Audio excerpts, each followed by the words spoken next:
तो नमस्कार, लोकमंच न्यूज देख रहे हैं आप। मैं हूं आपके साथ सुरभि राजपूत। बुलेटिन की शुरुआत कर रहे हैं अहम खबर के साथ। आपको बता दें कि हर्ष फायरिंग पर रोक लगी हुई है, लेकिन उसके बाद भी हर्ष फायरिंग के दौरान मृत्यु के मामले सामने आ रहे हैं। एक ताजा मामला गाजियाबाद के साहिबाबाद थाना क्षेत्र के लाजपत नगर के बैचलर पार्टी के दौरान सामने आया, जहां युवक की हर्ष फायरिंग में गोली लग जाने से घायल अवस्था में युवक को अस्पताल के अंदर भर्ती कराया गया, जहां डॉक्टरों ने युवक को मृत घोषित कर दिया।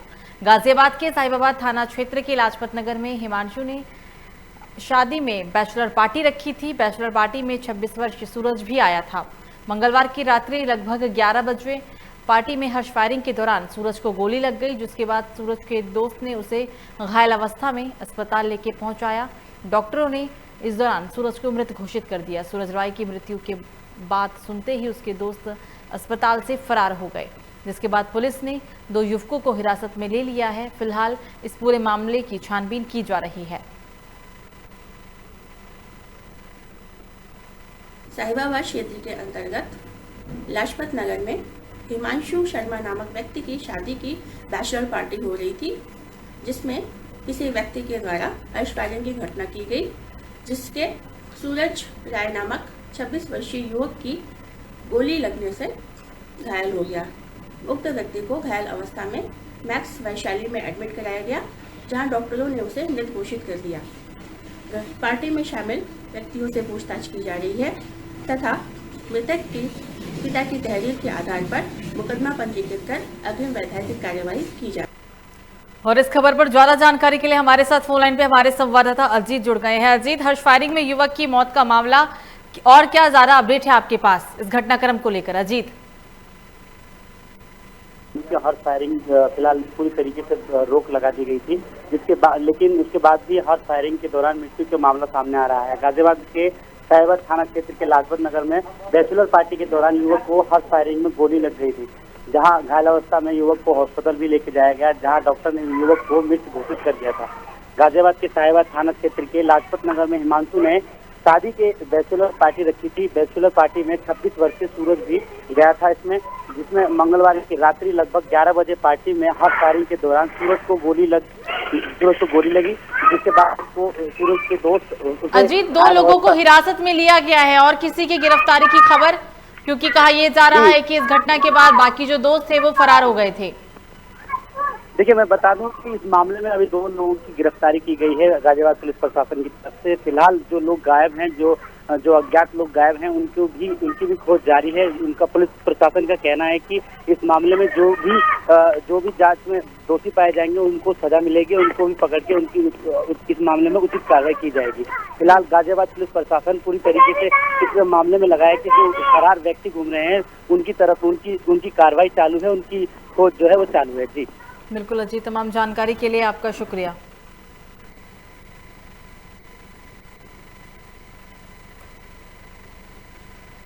तो खबरों में आगे बढ़ते हैं। मिर्जापुर जिले के शिव शंकरी धाम मंदिर में प्रांगण में अभूतपूर्व विधायक चुनार यदुनाथ सिंह जी की 76वीं जयंती यदुनाथ सिंह एक क्रांतिदूत कार्यक्रम संपन्न किया गया और कार्यक्रम का संचालन राष्ट्रपति पुरस्कार से सम्मानित प्रवक्ता जीवतराम सिंह ने किया। कार्यक्रम में यदुनाथ सिंह जी के इकलौते पुत्र धनंजय सिंह जी ने अपने वक्तव्य में कहा है कि मेरे पिता जाति के नहीं बल्कि जमात के नेता थे। उन्होंने जीवन व्यक्त गरीब, किसान, दबे कुचले, असहाय वर्ग, अल्पसंख्यक समाज के लिए संघर्ष करके जमाने को बदलने का कार्य किया था। आज भी लोगों की स्मृतियों में यदुनाथ सिंह के जी जीवित है। मेरी अपनी कोई राजनीति महत्वाकांक्षा नहीं है, लेकिन बहुत सारे लोग मेरे पिता का नाम लेकर अपनी राजनीति को बढ़ावा देना चाहते हैं। उनके लिए मेरा यही संदेश है कि यदुनाथ जी के आदर्श और उनकी कार्य पद्धति कभी भी व्यक्तिवादी नहीं थे। क्रांतिवीर पिताजी के न रहने का अफसोस तो है, क्योंकि उनसे हम लोगों को, मुझे और सभी समाज को बहुत ही ज़्यादा शिक्षाएं प्राप्त हुई हैं। उनके आदर्श अभी भी हम लोगों के लिए इतना प्रेरणादायी हैं कि उनके न रहने का बहुत ज़्यादा अफसोस हमें खुद और हमारी समस्त जनता जनार्दन को हो रहा है। विधायक रहने की स्थिति में पिताजी जो है जनता के बीच ही रहा करते थे। उनके बीच जब भी उनको कोई भी कष्ट कहीं भी उत्पन्न हो रही है, उन्हें जैसे खबर मिलती थी वहाँ वो पहुँच कर उसका समाधान अपने बुद्धि विवेक के द्वारा किया करते थे। नाना जुनार सिंह जी अपने आप में स्वयं में एक संघर्ष के प्रतीक थे और ऐसे महापुरुष का जन्म जयंती मनाना हमारे जैसे युवाओं के लिए प्रेरणा की विषय वस्तु है। एक ऐसा प्रतीक चिन्ह है जिससे हम कह सकते हैं कि सिंबल ऑफ एनर्जी, जो अपने आप में ऊर्जा के स्रोत है। तो उनकी जन्म जयंती से हमने एक प्रयास किया कि चुनार के युवाओं में, नौजवानों में एक बात जाए, वो जान सके, समझ सके कि हमारे पुरखे, हमारे पूर्वज कैसे थे, क्या इतिहास था उनका, क्या उनका कार्य था, उनसे प्रेरणा लेकर के वो जीवन में आगे बढ़े। तो उत्तर प्रदेश में हुए जिला पंचायत के चुनावों में सत्ताधारी भारतीय जनता पार्टी पर पुलिस और प्रशासन के जरिए जिला पंचायत चुनाव जीतने का आरोप लगाया था। अब ब्लॉक प्रमुख पद का चुनाव आते ही बीडीसी सदस्यों की जान आफत में आन पड़ी है। प्रमुख बनने में कोई इन सदस्यों की खरीद फरोख्त में कर रहा है तो कोई जबरन अगवा भी करने लगा है। ताजा मामला कोतवाली देहात थाना क्षेत्र के बहर गांव से सामने आया, जहां बीती रात पुलिस पर ही बीजेपी विधायक के बेटे को ब्लॉक प्रमुख बनवाने के लिए एक महिला बीडीसी के घर में घुसकर उत्पात मचवाने का गंभीर आरोप लगाया गया। देर रात पुलिस की इस करतूत का वीडियो क्षेत्र पंचायत सदस्य के घर वालों ने बनाकर पूरे मामले की शिकायत पुलिस अधिकारियों से की। पुलिस के मुताबिक क्षेत्र पंचायत सदस्य के पुत्र की कुछ गांव वालों की शिकायत पर पुलिस उनके घर गई थी। वहीं आपको बता दें कि बीडीसी सदस्य का शिकायती प्रार्थना पत्र मिलने के बाद पुलिस अधिकारी पूरे मामले की जांच करके कार्रवाई करने की बात कर रहे हैं। हमारी माताजी टड़ियावा से बीडीसी हैं और टड़ियावा ब्लॉक में ब्लॉक प्रमुखी का चुनाव होना है। उसके लिए ब्लॉक प्रमुखी के लिए गुड्डू बोहरवा जी का फ़ोन आया था हमारे पास। उसके बाद में रात में 11 बजे 11:30 बजे के आसपास में अनिल सिपाही और एक एसआई साहब और 2 कांस्टेबल आए। हमसे कहने लगे कि जब हमारे कहने पे वोट दो, नहीं तो विभिन्न धाराओं में फंसा देंगे, ज़िंदगी भर जमानत नहीं होगी। कथित वीडियो की आप बात कर रहे हैं। इस मामले में एक शिकायत पत्र यहाँ प्राप्त हुआ था, इसमें पुलिस द्वारा कोई कार्रवाई की गई है। अभी तक की जो जानकारी उससे पता चला है कि जो आवेदिका हैं, जो शिकायत कर रही हैं, उनके विरुद्ध गांव के लोगों ने कुछ प्रार्थना पत्र दिए। और इस खबर पर ज्यादा जानकारी के लिए हमारे साथ फोन लाइन पे हमारे संवाददाता पुलकित जुड़ गए हैं। पुलकित, पुलिस प्रशासन पर ही गंभीर आरोप लगे हैं, धमकाने का आरोप लगाया गया और वीडियो भी बनाकर पुलिस अधिकारियों के समक्ष पेश किया गया है, और क्या अपडेट है, क्या कार्रवाई हुई अभी तक? पुलकित, क्या आप मुझे सुन पा रहे हैं? पुलकित,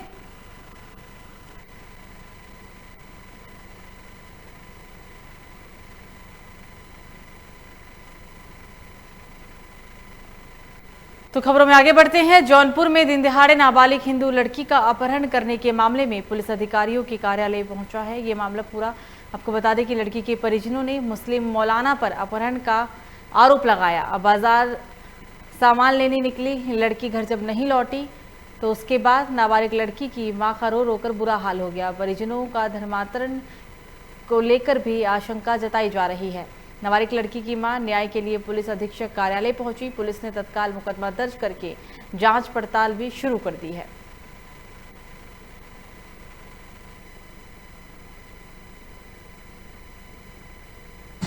मेरे खुद समझ में आई क्या मामला है, वो पता नहीं कैसे लिया के चला गया। कौन लेके गया है? ये जो अख्तर नाम का लड़का है। कब लेके गया है? कल शाम को 3 बजे। आपकी लड़की थी? हाँ। कितने साल की थी? 16 साल की। नाबालिग थी। क्या वो ये मुस्लिम था, ये हिंदू थी? क्या मामला मान रही कि धर्मांतरण को लेकर है क्या? नहीं। कितनी उम्र होगी जो ले गया है? अख्तर की उम्र कितनी थी? 30-32 साल का होगा। 32 साल का। अभी महिला पेश हुई है, तो उसकी बेटी है जो नाबालिग है, वो किसी लड़के के साथ चली गई है। इसमें तत्काल अभियोग पंजीकृत करने के लिए SHO सराय ख्वाजा को निर्देशित किया गया है और जो उसके मोबाइल नंबर वगैरह हैं सर्विलांस लगा करके तत्काल यदि।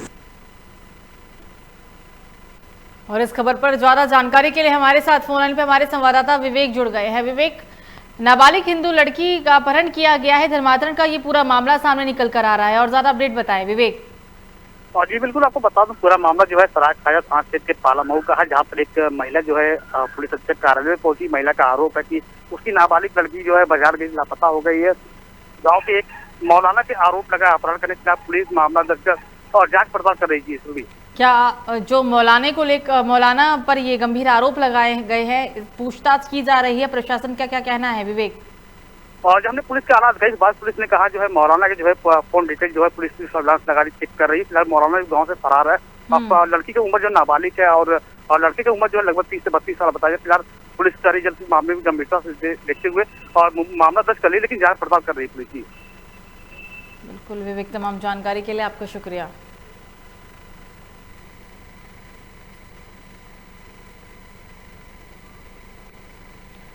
तो थाना कोतवाली क्षेत्र के आवास विकास कॉलोनी स्थित एक निजी अस्पताल में बच्ची के पैदा होने के कुछ घंटे बाद ही विवाहिता की हालत बिगड़ गई। आरोप है कि नर्सिंग होम के स्टाफ ने कोई इस ओर ध्यान नहीं दिया था। चिकित्सक ने भी लापरवाही की, जिससे विवाहिता की मौत हो गई। विवाहिता की मौत होते ही परिजनों में गुस्सा छा गया। परिजनों ने नर्सिंग होम में जमकर हंगामा भी शुरू किया।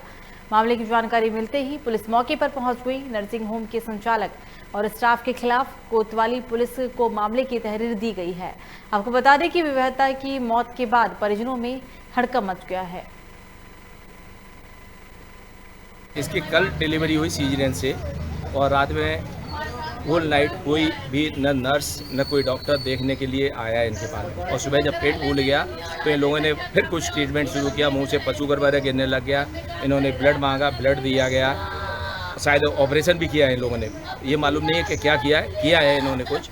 और उसके बाद में जब डेथ हो गई उसके बाद में बाहर निकाल दिया और बोलते हैं इसको आगरा लेके जाओ। एम्बुलेंस में रखने के बाद में जब वो डेथ हो गई, एम्बुलेंस में है, डेथ हो गई है। ऑपरेशन के लिए लाए थे हम। इनने ऑपरेशन शाम को किया, पानी छूट रहा था बच्चा जाने से, तो जल्दी पड़ी 4 बजे 3:30 बजे। कब एडमिट किया था यहाँ? कल एडमिट किया। और हम अकेले अपनी बेटी लेके पैदल लेके आए हंसनगर से, हंसकुटी पास। टीटू गुप्ता ने कही माता जी खून चाहिए सुबह, तो हमने छोटा भाई पप्पू के दवा शैलेंद्र पंकज उनने खून दिया। तीसरा खून फिर मांगा। फिर हमने अपने भतीजा कौशल फरुखाबाद बिजली विभाग सर्विस कर तो वहाँ में बुलाओ, मान की हम पहुँच रहे अभी। और इनने कही कि माता जी दोबारा ऑपरेशन होगा। हम क्यों दोबारा नहीं करवाएंगे, क्या हमसे भूल हो गई, किसी को बताना नहीं। आपके साथ आदमी ये डॉक्टर ने कहा कि हमसे भूल हो गई। गुप्ता ने हमसे बोला है।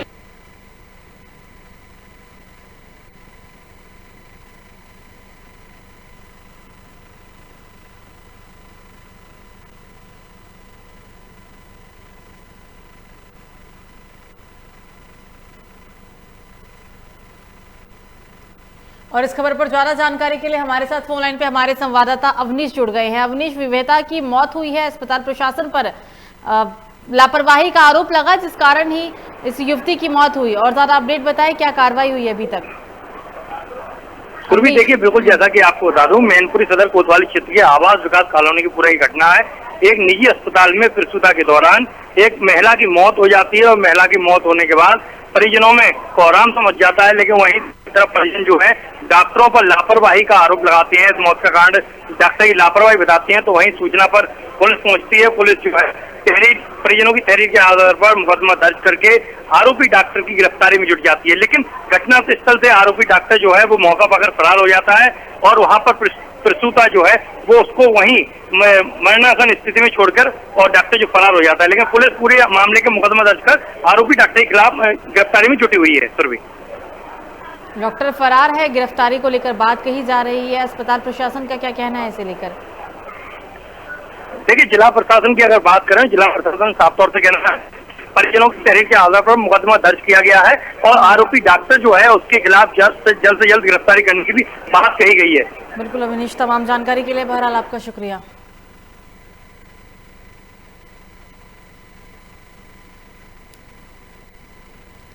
तो मुरादाबाद के ठाकुरद्वार कोतवाली क्षेत्र के में बीते 3 महीने पहले टनकपुर से देहरादून 4 लाइन का निर्माण कार्य चल रहा है, जिसमें रोड पर मिट्टी डालने का कार्य भी प्रगति से चल रहा है।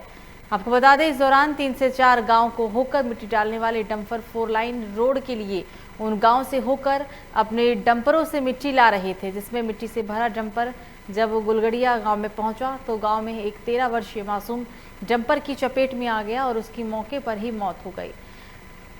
बता दें आपको, इस घटनाक्रम के बाद गांव के आक्रोशित लोगों ने डंपर चालक को मौके पर पकड़ लिया और डंपर को आग के हवाले भी कर दिया, जिसके चलते गांव के और अन्य व्यक्तियों ने आक्रोश में आकर खड़े दूसरे डंपर में मिट्टी का तेल डालकर आग लगा दी। घटना का ये पूरा वीडियो कैमरे में कैद हो गया है। फिलहाल पुलिस ने मामला दर्ज करते हुए आगे की कार्रवाई शुरू कर दी है। 21/3/2021 का तारीख है सर, और जो है हमारा डंपर वहाँ पे खड़ा था और दूसरे डंपर से एक्सीडेंट हुआ था। कौन सी जगह थी? ये थी फरी नहर के पास। किस टाइम की घटना है ये शाम 5 बजे की है सर। अच्छा, तो कितने दिन हो गए इस घटना को? लगभग 3.5 महीने हो गए सर। अच्छा, क्या मांग करना चाहोगे? मांग करना चाहेंगे कि जो है हमारे डंपर में जिसने आग लगाई है उनको जो है कड़ी से कड़ी सज़ा हो और कानूनी कार्रवाई हो। प्रशासन को हमने उनके नाम दर्ज दिए थे विवेचना में, उन्होंने जो है नाम दर्ज भी रिपोर्ट नहीं की है।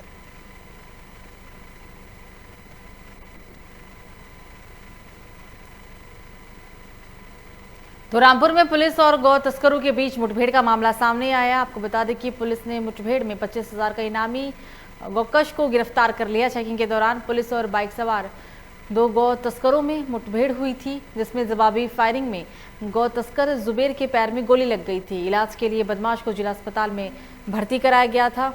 अंधेरे का फायदा उठाकर एक साथी फरार होने में भी कामयाब रहा था, जिसकी तलाश पुलिस कर रही है। बताया जा रहा है कि गौ तस्कर जुबेर थाना कोतवाली का हिस्ट्री शीटर और वांटेड भी है, जिस पर लूट, चोरी, हत्या का प्रयास और गौकशी के भी 15-16 मामले दर्ज हैं।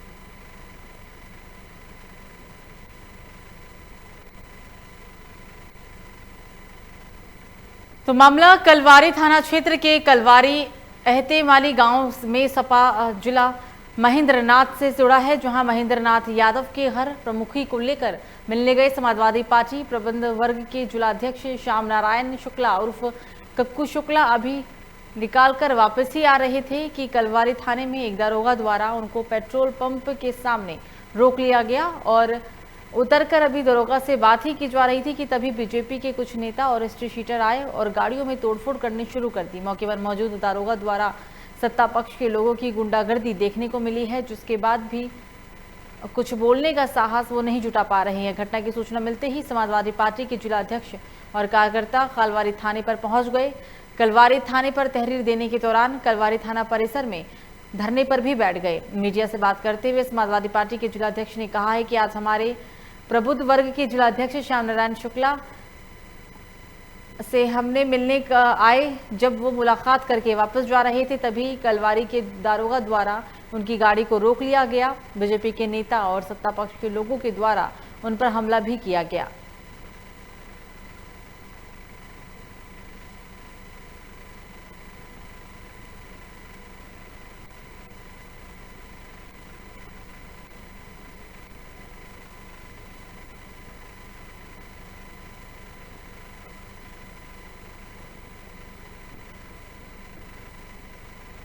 तो बुलंदशहर क्षेत्र के कोतवाली सिकंदराबाद होली मेला रोड स्थित दबंगों ने बाइक सवार युवक के साथ जमकर मारपीट की। युवक बाइक से अपने घर की तरफ जा रहा था, तभी कार में हल्की सी टक्कर होने से कार सवार दबंगों ने युवक के साथ मारपीट शुरू कर दी। युवक ने मारपीट की सूचना अपने परिजनों को दी। सूचना के बाद परिजन भी मौके पर पहुंच गए। दोनों में कहासुनी के बाद मारपीट भी हुई। मामला रफा दफा होने के बाद दबंग पीड़ित के घर पहुंचा और उसने हमला कर दिया। वहीं बीच बचाव में आई महिला के साथ अभद्र व्यवहार के साथ मारपीट भी की गई। बताया जा रहा है कि उसके पति के साथ भी मारपीट कर जेब से 50,000 रुपये नकदी छीन लिया गया। पीड़ित परिवार ने कोतवाली में आकर दबंगों के खिलाफ तहरीर देकर कानूनी कार्रवाई की मांग की है। फिलहाल पुलिस ने तहरीर लेकर कार्रवाई का भरोसा दिया है।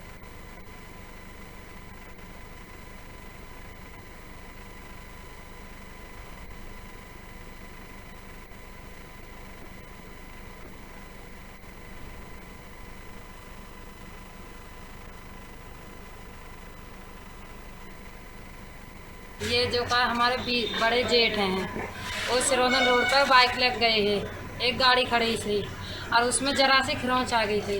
उन्होंने गलती मान ली थी और गलती मानी तो उन्होंने आपाधापी करी थी उन्हों के गेल में, फिर उन्होंने करी थी दोनों आपस में, सो फिर हमारा फदफे हो गई थी। फिर हम सोने को हुए थे, फिर हमारे घर पे आके हमला करा था, हमने ताला लगा रखा था, मेरे हस्बैंड में बजाया था, गेट भी टूटा पड़ा है। फिर जो काम मैंने गेट खोल कर मैं बाहर को निकली हूँ, फिर मेरी गेल बदतमीजी करने लगे हैं, फिर मेरी टांग में मारा है, फिर मैं भगी हूँ तो जब वो भग के गए थे। सर जी हमारे सिरोन रोड पर जो मंदिर है साईं गैस के बराबर में बीचों बीच गाड़ी खड़े कर रखी वो लोग पी रहे थे, सब लोग को पता ना आती घर वाले के लोग ईमानदार की बात जो पी रखे हमारा बड़ा भाई लगा बाइक लेके उसमें टच हो गई, उनने जो उतर के गलती मान ली, उन्होंने जो आकर हफ्ते मारे 5-6 जने है उसमें जो कोई बात ना, उन्होंने हम फ़ोन करा हम पहुँचे तो एक तरफ उन्हें मार दिए, बात रहे थे वहीं होगी कोई बात ना, हम आराम से गेट लगा सो गए। ये हमारे सब पड़ोसी हैं। उसके बाद दीवान वाले के जो है गेट स्कूल पे कर 10-12 आदमी आए, कुछ नीचे कराए, गेट तोड़ दिया। 50 मेरी जिम में है, मेरा ईंट सप्लाई काम है ईंटों का। अगर कोई नहीं कहता हो 50 तेरी जिम में कैसा है, मैं जिससे ले आऊँ सब बता दूँगा जाकर जो कि मैं उससे पैसे लेकर आया हूँ ग्राहकों से जो ईंटों के। खबरों में आगे बढ़ेंगे, बात करेंगे अब यूपी के बुलंदशहर की, जहां बुलंदशहर में कोतवाल खुर्जा नगर इलाके में परिजनों का आरोप है कि चौथ वसूली रुपए ना देने पर युवक को ताबड़तोड़ गोलियों से भूनकर गंभीर कर दिया गया। घायल एहसान के शरीर में 3 गोलियां लगी है, जिसकी वजह से उसकी हालत नाजुक बनी हुई है। बताते चले कि निजी अस्पताल में उपचार के लिए युवक को भर्ती भी कराया गया। पिछले कई दिनों से दबंगों के द्वारा चौथ के रुपए मांगे जा रहे थे और रुपए ना देने पर दबंगों ने गोलियों की बरसात करते हुए एहसान को मौत के घाट उतारने का प्रयास किया। हालांकि दबंग आरोपियों पर पहले से ही दर्जनों मुकदमे दर्ज हैं, लेकिन बावजूद इसके पुलिस दबंग आरोपियों के खिलाफ कोई कड़ी कार्रवाई नहीं कर पाती है। हालांकि फायरिंग की सूचना मिलने के बाद मौके पर पहुंची पुलिस ने मामले को दर्ज करते हुए जांच पड़ताल शुरू कर दी है। ये मेरे शौहर हैं जिन्होंने गोली मारी है इन्होंने। मारी है, किन लोगों ने मारी है? मुल्ला नवाब ने और क्या नाम है जी उसका भैया शहजाद और एक वो है क्या नाम है जी नौशाद और एक और है वो क्या नाम है जी छोटा वाला। ये सब एक साथ आ गए थे। ये सब एक साथ आए। मेरा आदमी पे 4 फायर करे बैठे बैठे रोटी खा रहा था, एक पेट में लगी है और बाजुओं में लगी है। नहीं कुछ नहीं था। ये पूरे क्या नाम है जी महल्ले के दबंग हैं, पी के बदतमीजी करती हैं, बेटियां लौंडियां सब कुछ छेड़ती हैं। तो लोग करते हैं कि कहीं भी जगह जो भी इंसान थोड़ा खाएगा कमाएगा वहीं कट्टे वट्टे लेके चले जाते हैं, उनको धमकियाँ देते हैं, उनसे ज़बरदस्ती पैसे छीनते हैं, किसी की भी दुकान में घुस जाते हैं, कट्टे कानों पे रख के उनके पैसे छीन लेते हैं, सरेआम गुंडागर्दी करते हैं। इनकी शहर में इतनी गुंडागर्दी चालू है। ये चारों भैया हैं कुरैशी, सब एक जैसे नहीं होते हैं, बहुत अच्छे लोग भी होते हैं, लेकिन इन्होंने ना सबका नाम बदनाम करके रख रखा। ये मेरे पापा को परेशान कर रहे थे 1 हफ्ते से पैसों के लिए और उन्हें मारने की धमकी दे रहे थे, फोन पे पैसे चाहिए पैसे दो। एक व्यक्ति एहसान पुत्र हबीब निवासी खवेश ज्ञान थाना खुर्जा क्षेत्र अंतर्गत, उम्र इनकी लगभग 48 वर्ष है। इनके परिजन इनको अस्पताल लेकर पहुंचे थे और साथ ही पुलिस को सूचना दी गई थी कि जब ये अपने एक रिश्तेदार के साथ मोहल्ला बारादरी पंजाबियान खुर्जा में बैठकर खाना खा रहे थे तो अचानक कुछ लोग जो इनके परिचित भी थे वो वहाँ पहुँचे और इनके ऊपर गोली चला दी, जिससे ये घायल हो गए। इनसे जो पूछताछ की गई है, जो इनके परिजन हैं और इनसे भी, उसके आधार पर जिन लोगों पर आरोप लगाया जा रहा है उन आरोपियों की पुलिस द्वारा बहुत तत्परता के साथ टीम बनाकर तलाश की जा रही है और आशा है कि शीघ्र ही पुलिस को सफलता मिल जाएगी और घटना का पटाक्षेप होगा कि वास्तविकता क्या है और कौन वास्तव में इस घटना को अंजाम देने के लिए दोषी है। तो उत्तर प्रदेश के फतेहपुर जिले में 21 थानों में मिशन शक्ति के अंतर्गत स्थापित महिला हेल्प डेस्क पीड़ित महिलाओं के लिए वरदान साबित हो रहा है। आपको बता दें कि महिला डेस्क पर आने वाली शिकायतों पर तत्काल कार्रवाई की जाती है। अधिकतर मामले सुलह समझौते से निपटाए जाते हैं। जिस मामले में सुलह समझौता की स्थिति नहीं होती है उसमें आरोपित के खिलाफ केस दर्ज कर कार्रवाई भी की जाती है। फिलहाल महिला हेल्प डेस्क में सबसे अधिक घरेलू हिंसा, पति पत्नी के बीच विवाद व छेड़खानी के मामले सामने आते हैं।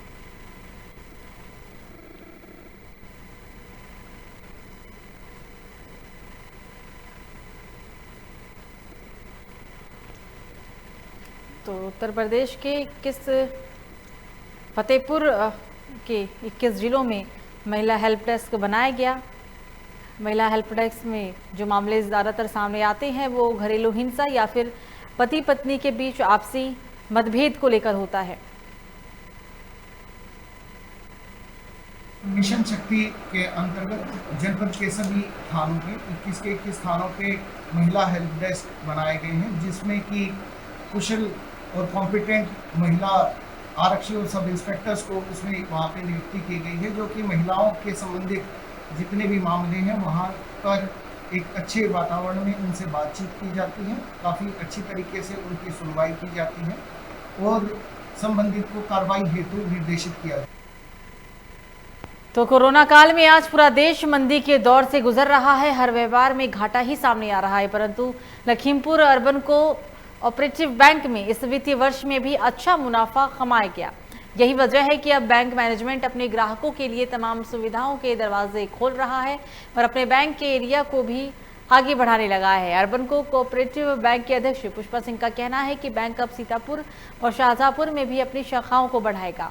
उन्होंने ये भी कहा है कि आज अर्बन कोऑपरेटिव बैंक की हर शाखा में एटीएम की सुविधा के साथ साथ सभी आधुनिक सुविधाएं उपलब्ध है।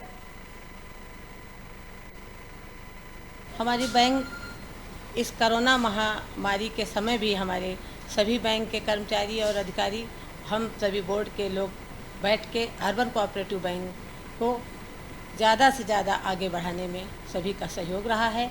आज हमारे बैंक का एमपीए शून्य रहा है। इसी के साथ हमारा बैंक हमेशा प्रगति की ओर जा रहा है। 3 करोड़ से ज़्यादा शुद्ध मुनाफा हुआ है और साथ में ही हम शाहजहांपुर और एवं सीतापुर में एटीएम लगाने का विचार कर रहे हैं और मेरे सभी बैंकों में, सभी ब्रांचों में एटीएम लग चुके हैं।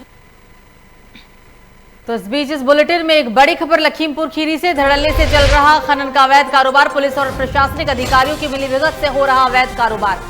थाना खीरी क्षेत्र के झांसिया गांव में खुलेआम हो रहा है अवैध खनन का काला कारोबार। मानकों को ताक पर रखकर जेसीबी से हो रहे अवैध खनन।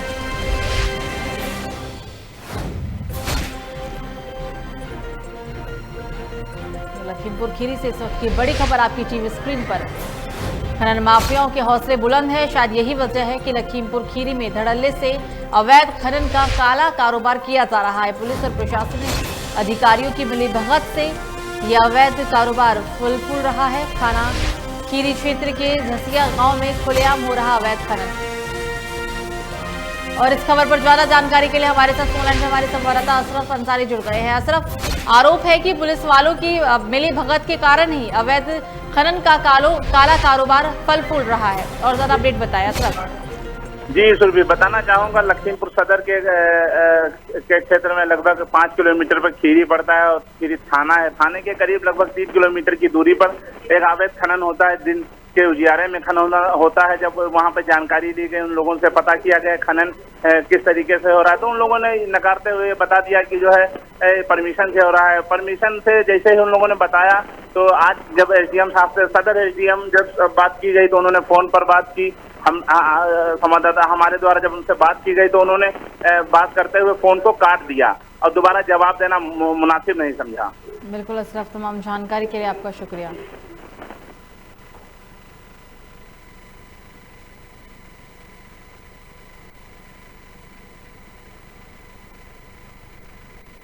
तो फिलहाल बुलेटिन में मुझे दीजिए इजाजत। लोकमंच न्यूज़ पर खबरों का सिलसिला जारी रहेगा। नमस्कार।